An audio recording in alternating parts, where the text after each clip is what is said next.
Météo, on parle d'éclaircies. On parle de légères lueurs, d'éclaircies. On ne parle pas vraiment de reprise, on parle d'éclaircies. Une petite lumière qui s'allume, donc baisse des prix, léger recul des taux d'intérêt, meilleures conditions d'octroi des prêts, tout ça, voilà. Ça permet d'avoir un meilleur volume de transactions. On devrait tourner, selon les notaires et la FNAIM cette année, autour de 800 000 transactions. Alors on peut se dire 800 000...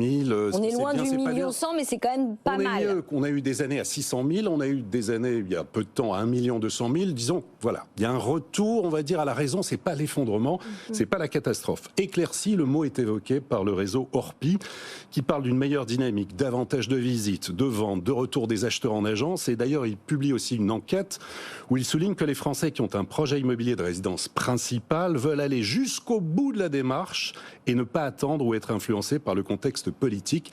Et Orpi souligne que la baisse de prix, elle est à moins 7% en moyenne au niveau national. C'est pas mal, quand même. Des fortes disparités, mais les grandes villes, Paris, Lyon, Marseille, toutes ces villes, en fait, les prix reculent. Même constat pour la forêt, qui parle de frémissement, donc on en revient, frémissement, l'éclaircie.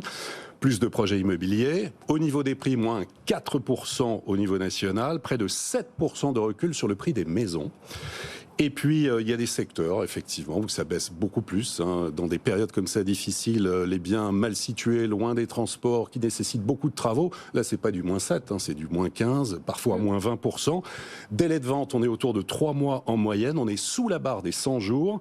Et des marges de négociation qui progressent autour de 5%.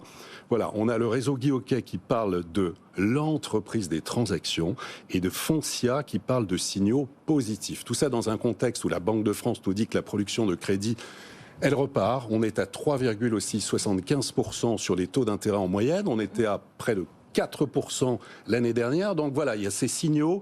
Vous financez, les courtiers, meilleurs taux indiquent que le crédit immobilier est redevenu un produit d'appel. On revient, il y a de la concurrence, d'où voilà aussi des choses qui sont intéressantes. Et pour l'instant, à l'horizon, on n'a pas de hausse de taux à venir. Mais ça va dépendre aussi du contexte politique.